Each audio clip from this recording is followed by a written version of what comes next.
मनीष कश्यप सही करे तो, मनीष कश्यप गलत करे तो, मनीष कश्यप हिंदू राष्ट्र की बात करे तो, मनीष कश्यप किसी गरीब असहाय लोगों की मदद करने की बात करे तो, या फिर कोई व्यक्ति सनातन धर्म की बात करे तो, कोई व्यक्ति हिंदू राष्ट्र बनाने की बात करे तो, उन सभी को गाली देने वाले संतोष रेणु यादव आरजेडी के चमचे आज जेल के अंदर सड़ रहे हैं। और जिसके लिए वह जेल के अंदर सड़ रहे हैं वो भी आज बिहार छोड़ करके सिंगापुर रवाना हो गए।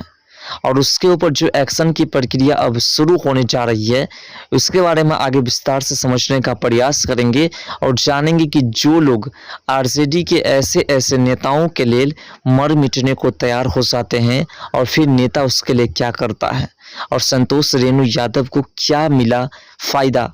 जेल गया उसके अलावा उसको क्या फ़ायदा मिला। आज के इस वीडियो में इसी मुद्दा पर चर्चा करेंगे, क्योंकि मनीष कश्यप को जिस प्रकार से हिंसा फैलाने के आरोप में जेल भेजा गया था और मनीष कश्यप के ऊपर संतोष रेणु यादव ने भद्दी भद्दी गालियां जैसे शब्द का इस्तेमाल किया, इनकी माता जी को गाली दिया था, और आज मनीष कश्यप इसके लिए क्या कर रहे हैं और उसको कौन सी सज़ा दिलवाने के लिए वो कौन कौन से रास्ते अपना रहे हैं, सभी बातों को विस्तार से समझने का प्रयास करेंगे। देखिए, सबसे बड़ी बात यह है कि बिहार के अंदर जो आरजेडी पार्टी है वो किसी की पार्टी नहीं है। आरजेडी पार्टी से किसी भी प्रकार की उम्मीद किसी को रखना नहीं चाहिए, क्योंकि आरजेडी पार्टी से अगर आप उम्मीद रखते हो कि आरजेडी पार्टी के कोई नेता हमारी भलाई करेंगे तो ये आप ख्वाब में घूम रहे हो, ये जो है आप एक ख्वाब देख रहे हो। और ऐसा आपको स्पष्ट रूप से संतोष रेणु यादव से समझ में आ जाएगा और साथ साथ पप्पू यादव से भी आपको समझ में आ जाएगा कि जब मनीष कश्यप जेल गए थे और जब पप्पू यादव मनीष कश्यप के समर्थन में गए तो तेजस्वी यादव की ओर से कुछ ऑफर दिए गए पप्पू यादव को, जिसके बाद मनीष कश्यप के विरोध में पप्पू यादव जम करके उतर गए। लेकिन जैसे ही मनीष कश्यप जेल से बाहर निकले वैसे ही तेजस्वी यादव ने पप्पू यादव को लात मार करके भगा दिया। सेम कहानी यहाँ है। सारण लोकसभा सीट से रोहिणी आचार्य चुनाव लड़ रहे थे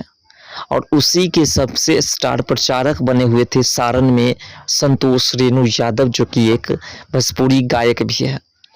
वो स्टार प्रचारक बनकर के उसके लिए खूब प्रचार प्रसार कर रहे थे और वो जैसे लग रहा था कि वो खुद ही मैदान में उतरे हुए हैं, वो खुद ही चुनाव लड़ रहे हैं। इसके पीछे कई वजह थी। सबसे बड़ी वजह ये थी कि उसे आगे उम्मीद था कि विधानसभा चुनाव में हमें भी किसी क्षेत्र से टिकट मिलेगा चुनाव लड़ने के लिए आरजेडी पार्टी की ओर से। दूसरी बात, संतोष रेणु यादव को लग रहा था कि हमारे पिताजी की पार्टी है आरजेडी पार्टी। और मनीष कश्यप जब जेल गए थे तो मनीष कश्यप के खिलाफ उसने काफ़ी तरह की बयानबाजी की थी। दूसरी बात, जब पंडित धीरेन्द्र कृष्ण शास्त्री जी बागेश्वर धाम के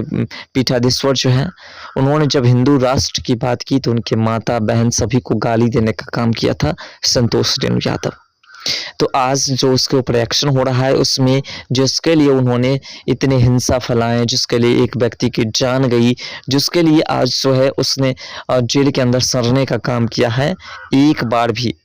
आरजेडी पार्टी के किसी नेता ने उससे पूछने नहीं गया कि संतोष तुम्हारा हाल क्या है। इस बीच मनीष कश्यप अब हिंसा फैलाने वाले के ऊपर एनएसए लगने को लेकर के वह बौखलाए हुए हैं कि जब मनीष कश्यप ने ये इस प्रकार से वीडियोस बनाया कि तमिलनाडु में बिहारी मजदूरों के ऊपर जो है इस प्रकार से कथित तौर पर हमले किए जाते हैं। और ये कोई आम बात नहीं है, जनरली हर एक स्टेट में बिहारियों के जो है बिहारियों का अपमान किया जाता है। वर्तमान में आपने देखा बाहुबली के कटप्पा जो है उसने भी बिहारियों और उत्तर प्रदेश वालों को का जो है काफ़ी अपमान किया है। तो ऐसे मनीष कश्यप ने जो वीडियो बनाया था उससे पहले तमाम प्रिंट मीडिया, डिजिटल मीडिया सभी ने छाप दिया था, लेकिन फिर भी मनीष कश्यप ने बनाया तो आरोप लगा मनीष कश्यप के ऊपर कि दो राज्यों के बीच हिंसा फैलाने का काम किया है, जिसके लिए उनके ऊपर कई एफआईआर दर्ज और एनएसए भी लग गया। तो अब मनीष कश्यप कह रहे हैं कि हिंसा फैलाने वाले के ऊपर एनएसए लगता है, जो कि कोर्ट भी बाद में सिद्ध कर देता है, और साथ साथ उसके ऊपर कई प्रिंट मीडिया, डिजिटल मीडिया, कई नेता जो है ट्वीट करते हैं, वीडियोस बनाते हैं, न्यूज़ चलती है, उसके ऊपर कुछ नहीं होता। सिर्फ एक मनीष कश्यप को टारगेट कर उसके ऊपर एनएसए लगाया जाता है। तो अब जो हिंसा फैलाया जा रहा है और हिंसा फैलाने का काम किया जा रहा है, उसके ऊपर जो प्रतिक्रिया होनी चाहिए, जो उसको प्रतिक्रिया के तहत जो है सज़ा मिलनी चाहिए, उसके लिए अब मनीष कश्यप अपनी सरकार से यानी कि एनडीए की सरकार से लगातार मांग करनी शुरू कर दी है। मनीष कश्यप ने नीतीश कुमार जी से मांग की है कि बिहार के अंदर बालू माफिया, शराब माफिया और साथ साथ ऐसे कई क्रिमिनल है, दंगेबाज है, जो लगातार जो है बिहार के अंदर दंगा फैलाने का काम करता है। तो हमारी प्रशासनिक व्यवस्था जो है उसको मजबूती मिले और सभी क्रिमिनल को, सभी माफियाओं को, सभी दंगा फैलाने वाले को जल्द से जल्द निपटाया जाए। इसके लिए नीतीश कुमार जी से अपील कर रहे हैं और नीतीश कुमार जी भी पूरी तरह से इस पर एक्शन में आ चुके हैं। दरअसल बात है कि जब लोकसभा चुनाव के लिए प्रचार प्रसार हो रहा था, तो उसी बीच मोदी जी ने कहा था कि हेलीकॉप्टर का चक्कर खत्म होते ही जेल की चक्कर शुरू होगी, क्योंकि लैंड फोर्ड जॉब स्कैम का मामला दर्ज है। तो उस वक्त भी आदर्श आचार संहिता अगर नहीं लगा होता, तो उस वक्त भी तेजस्वी यादव के ऊपर एफआईआर दर्ज होता और तेजस्वी यादव को उस केस में भी जो है मामला जो है उसका काफ़ी गंभीर रूप ले लेता और शायद उस केस में भी जो है उसके ऊपर जो है कई तरह से धाराएं लग जाती, क्योंकि इससे पहले भी गुजराती को ठग कहने के मामले में जो है तेजस्वी यादव के ऊपर जो है मुकदमा दर्ज होकर के केसेस अभी भी चल रहे हैं और दोबारा फिर से उसने जो है गुजरातियों के ऊपर इस तरह के अपशब्द का इस्तेमाल किया था। तो वैसे ही तेजस्वी यादव जिस प्रकार से लगातार जो है अपने विपक्षी को दबाने की कोशिश करते हैं,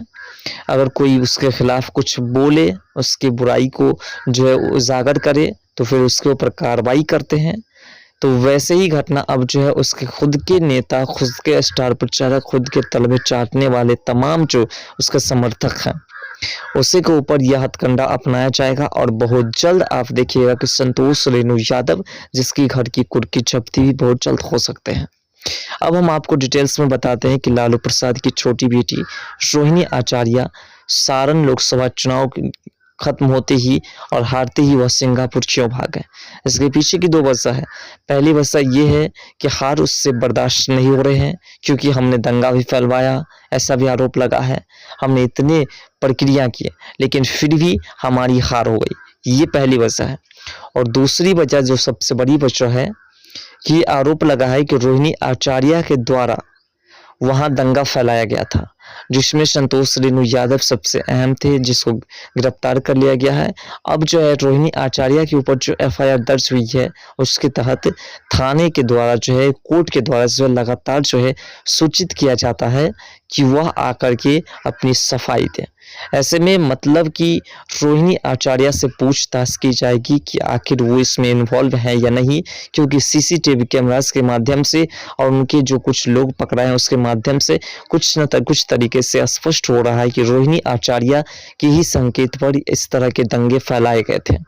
कुल मिलाकर के यह मामला काफ़ी गंभीर है। मनीष कश्यप जिसने ऐसी टॉर्चर झेली है, वह इस मामले पर काफ़ी हद तक जो है जांच कमेटी बैठवाने को लगे हुए हैं। फिलहाल देखने वाली बात होगी कि यह मामला कितने आगे तक बढ़ते हैं और इस मामले के तहत किन किन को सजा होती है। फिलहाल मनीष कश्यप अभी झारखंड गए हैं। झारखंड में अपने दोस्त अमन कुमार, अमन बाबा जिसको कहते हैं, और जो मनीष कश्यप के छोटे भाई बन करके थे, उसको भी ऐसे ही गिरफ्तार कर लिया गया है रामनवमी के जुलूस के आरोप में। तो वो भी वहां से जो है अब उसे छुड़ाने के लिए धरना प्रदर्शन में पहुंचे हैं। फिलहाल आपके हिसाब से जो इन आरजेडी वाले हैं, जो हिंदू राष्ट्र नहीं बनने देना चाहते हैं, जो सनातन धर्म को गाली देते रहते हैं, उस व्यक्ति के साथ क्या होना चाहिए? अपना राय कमेंट सेक्शन में जरूर दीजिएगा।